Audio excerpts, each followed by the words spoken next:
de pequeños. De esto. Yo querría que, no sé si se va a ver la cara de este niño, porque seguramente, hombre, con otros ojos, con otro pelo, con otra cara, pero muchos padres, muchas madres reconozcan ese gesto un poco también de desafío, y son un poco la actitud, ¿no? Lo que estamos percibiendo en esa mirada, en esa cara, esa bueno, pues tiranía al fin y al cabo que tienen muchos pequeños de la casa, que al final mandan ellos. Bueno, pues para que sus hijos dejen de ser esos pequeños tiranos, nosotros vamos a intentar poner nuestro granito de arena. Para ello hemos invitado a Alicia Banderas, que ha escrito este libro, Cómo lograr, que eso está muy pequeñito en la letra, que sus hijos pasen de ser niños desobedientes a adolescentes responsables, que es un poco la tarea de todos. Alicia, bienvenida, muchísimas gracias. Muchas gracias a vosotros por estar aquí, por invitarme. Dices, bueno, aquí el libro, está todo, pero de verdad se puede, o sea, la madre esa que está desesperada porque el niño no le hace caso, porque la reta constantemente, madre o padre, no quiero... Sí, aquí ambos. Yo siempre suelo ser muy optimista, ¿vale? También la experiencia lo dice, pero yo creo que sí que se puede, siempre estamos a tiempo de reconducir el curso de la relación con nuestros hijos, sí. Es verdad que hay determinadas pinceladas o cualidades que suelen tener los niños tiranos que a veces dificultan mucho esta labor, ¿no? Siempre se habla de niños difíciles, entonces a veces tenemos que saber qué es un niño tirano. Eso es. ¿Dónde empieza el niño tirano? Porque yo cuando veíamos el título Pequeños Tiranos y digo, bueno, lo de tirano suena cruel, ¿no? Pero hay niños que son muy tiranos. Claro, pero ¿dónde empieza un niño a ser problemático? O sea, ¿dónde empieza a hacer falta un libro como el tuyo? Pues el kit de la cuestión está en dos cualidades que tenemos que diferenciar entre el tirano y el niño desobediente, que tiene, pues, que se salta las normas, que tiene alguna rabieta, ¿no? Alguna actitud un poco desafiante. Y el niño tirano tiene una incapacidad de ponerse en la piel de los demás, es decir, de conectar como con el dolor ajeno. La empatía que llaman. La empatía, exactamente, ¿no? A veces poco piensa o conecta que les puede estar haciendo daño a los demás, hermanos, compañeros, a sus padres, y luego también tiene un bajísimo sentimiento de culpabilidad por sus malas acciones. No tiene remordimiento ni compasión, la culpa siempre es de los demás, ¿no? Nunca la asume como, ¿no? como algo suyo. Entonces, cuando estamos viendo esas dos actitudes, un egocentrismo, una impulsividad, y a veces pues unas mentiras constantes, incluso actitudes crueles poco acordes con su edad y vengativas, también a lo mejor animales, destrucción de objetos, a veces el molestar por molestar, ¿no? Es decir, como que parece que saca un beneficio. Ahí estamos diciendo, a ver, esto es un niño ya tirano. Es que casi estás dando, perdonadme un poco, a mí me estaba casi asustando un poco. Me estaba imaginando un niño. A mí esa definición me estaba asustando mucho, claro, para que no se asusten los padres que nos ven. Evidentemente esto ya es cuando la cosa está como exagerada. Imagino que habrá pistas para decir a los padres, bueno, vamos a empezar haciendo el que cuando ves comportamientos, no juntemos todos estos, pero unos cuantos de los que has dicho, en un niño, ¿a qué edad hay que poner remedio? Porque claro, hay gente que dice, bueno, es que chiquitito, todavía esto lo hace sin querer. ¿Desde qué edad hay que hacerlo? Pues mira, empezamos a ver que hacia los 6 años ya empiezan a apuntar maneras en este sentido. Toros, sí, ¿no? sí, aquí ya se ve, ¿no? La cuestión. Es verdad que luego se va desarrollando y a los 15, a los 14, la tiranía está ya bastante... Pero a esa edad ya es ingobernable. O sea... No, siempre se puede, pero es verdad que ya de 18 años, que todavía siguen en casa, o 20 y tal, pues ahí ya de las relaciones empiezan a flaquear o estar ya más desestructurado.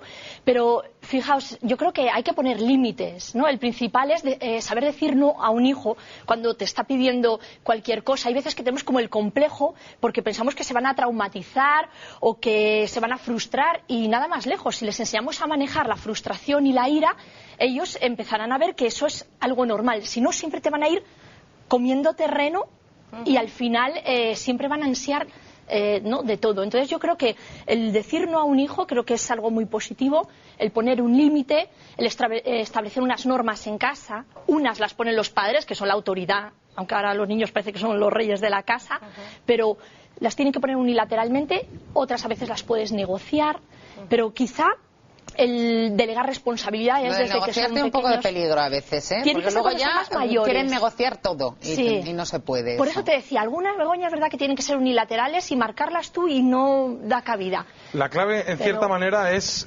mantenerse en nuestros 13, ¿no? O sea, cuando le dices algo al niño, si le dices no, no pensar que le estás frustrando, como decías, sino que su memoria, que hablamos hace un momento de la memoria, pasa a ser casi inmediata, ¿no? Pues pasamos a otra batallita. Exactamente, sí. Yo creo que, fíjate, tenemos miedo a veces de ser firmes, ¿no? Porque pensamos que nos recuerda un estilo muy autoritario, pero nada tiene que ver con la autoridad. Pero como tú dices, si nosotros plantamos un no en ese sentido, ya podemos pasar a otra cosa. Lo que no puedes hacer es flojear.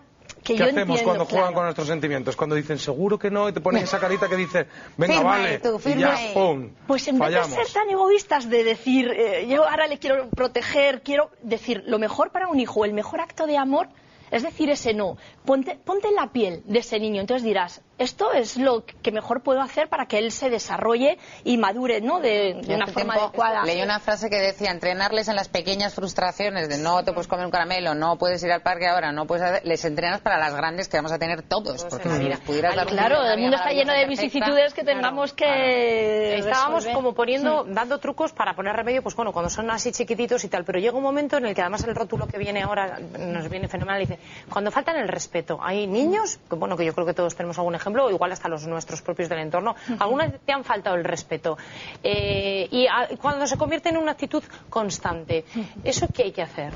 ¿Cómo se remedia? Claro, bueno, lo primero sería no tolerar nunca ni la primera falta de respeto, y es verdad que las personas cuando no acuden a los psicólogos te vienen por un bajo rendimiento escolar, por que la relación en casa pues se saltan algunas normas, pero a veces no son conscientes de las faltas de respeto en las que se comunican, es decir, lo normalizan. Yo el otro día veía una madre y una hija de 15 años que le preguntábamos ¿cómo es tu hija en casa? Puesto que en clase falta el respeto a sus compañeros, a los profesores, y la madre decía, bueno, pues normal, es verdad que tengo algunos problemas con ella, y cuando vimos la interacción que tenían ambas, era de mamá, púdrete, tú quién eres a mí para decirme que yo no vaya a una fiesta, por ejemplo, eres una amargada, es decir, cosas que yo creo que ahora se están normalizando muchísimo en esa fase que hemos pasado de padres a colegas de los hijos, y como tú te muestres vulnerable ante las primeras faltas de respeto, es el alimento perfecto para que el hijo tenga poder sobre ti. Tú tienes que plantar esa firmeza y decir que tú no vas a tolerar nada, tú te tienes que poner fuerte. ¿Incluso con castigo? A veces un castigo, obviamente nunca, yo no soy partidaria de... No, físico no hablamos, hablamos de que castigar no queremos decir pegar en ningún caso. Normalmente un alejamiento de la situación, es decir, vete a tu cuarto sin ningún privilegio, porque normalmente se ponen con la videoconsola. También es cierto que los adolescentes también tienen su toque rebelde, ¿no? Y a veces lo que ellos te están diciendo es la injusticia que quizá están viendo. A veces protestan porque hay una base real. Hay veces que también a un hijo se le puede sujetar por los hombros y decir, dímelo con palabras, lo que me quieras decir, dímelo con palabras, no insultes, o no agredas, o no rompas un objeto, es decir, tienen que aprender a verbalizarlo, porque a veces ellos te quieren decir cosas pero no han aprendido. La violencia es muy efectiva y a veces, ¿no? Y Alicia, ¿y el azote o ese... cachete que se decía de vez en cuando, que yo creo que las últimas generaciones han sido las nuestras, las que de vez en cuando algún azote no estaba tan mal visto, ahora está como anulado? ¿Eso está bien que esté anulado o a veces es necesario? Yo no soy partidaria del cachete. Me decía una madre, bueno, es que mis cachetes son educativos, y yo, mi experiencia... El cachete es el cachete, claro. El cachete del cachete. A mí, mi experiencia me dice que la persona que utiliza el cachete, cualquier acto de agresividad o de violencia, ya lo utiliza como herramienta educativa siempre. Entonces hay que tener mucho cuidado, porque cuando tú estás frustrado porque tu hijo no te hace caso, o frustrada, y le pegas, ¿tú qué le estás enseñando?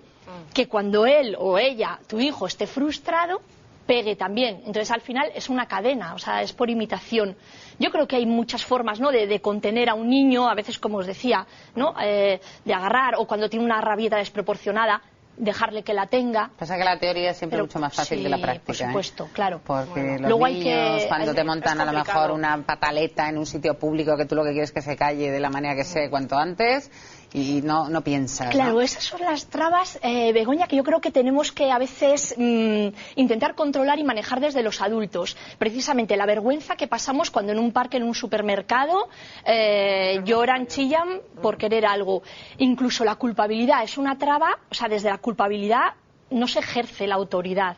Y claro, cuando tú llegas cansado a casa, después de un día de trabajo, ¿quién quiere discutir o plantar un límite, no, a tu hijo? Nadie quiere dedicar. Entonces, yo creo que sabiendo dónde flaqueamos, yo creo se que puede es ahí atajar a tiempo, es el donde podemos mensaje de este libro. ejercer la autoridad bien entendida, ¿eh? Pues habrá mucho ánimo a todos los padres, ¿no? Lo que tenemos que dar. Mucho tesón y mucho esfuerzo.